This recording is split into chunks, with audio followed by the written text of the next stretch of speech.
ఈ సమయంలో మరియ గారు వచ్చి చిన్న ప్రార్థన వాక్య నిమిత్తం క్లుప్తంగా.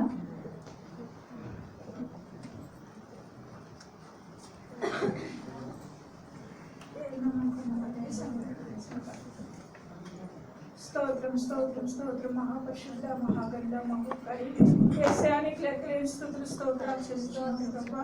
ఇంకో నేను కృష్ణాద్వారి నుంచి ఆదివారి వరకు కూడా నీ యొక్క కృపలో భద్రపరిచి నైనా యేసయ్య నైనా ఇంకో నీ పాదముల దగ్గర చేరి ఈ విధంగా కూడుకుని ప్రభా నిన్ను స్తుతించడానికి నిన్ను ఆరాధించడానికి నిన్ను బయటపరచడానికి ఇచ్చిన కృపను బట్టి నీకు వేలాది స్తుతులు స్తోత్రాలు చెల్లించున్నాను ప్రభా.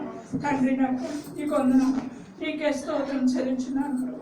నాయన కూడి వచ్చిన సహోదరులందరూ బట్టి నాయన అడుగుచున్నాను ప్రభా. అయ్యా ఇంకో దైవజనులు నిలబడి ప్రభు నీ వాక్యాన్ని అందించుండగా ప్రభా. యేసయ్య ప్రతి ఒక్క బిడ్డకి కూడా వెనకాల గ్రహించే హృదయం దయచేయండి నాయన. యేసయ్య నీకే వందనాలు ప్రభా. పుట్టువారుగా కాకుండా ప్రభా నీ వాక్యాన్ని హృదయం నిండా నింపుకునేటకు కృప చూపించండి తండ్రి. సహాయం దయచేయండి పరిశుద్ధాత్మ దేవుడు. నీ వందనాలు నీకే స్తోత్రం చెల్లించున్నాను ప్రభా. నైనా నీకే లెక్కలేని స్తుతులు ప్రభా. జరగబోతున్న కార్యక్రమం అంతట్లో కూడా మీరుండి మీరే నడిపించారని నీ యొక్క బంగారు పాదలు పట్టాలని వేడుకుంటున్నాను. ప్రార్థించేటువంటి సహోదరి మేరీ గారిని వారి కుటుంబాన్ని దేవుడు దీవించి ఆశ్రయించినట్లు మరి సమయాన్ని చిత్వాలయ గారికి ఇద్దాం. డైరెక్ట్ వాక్యంలోకి వెళ్దాం.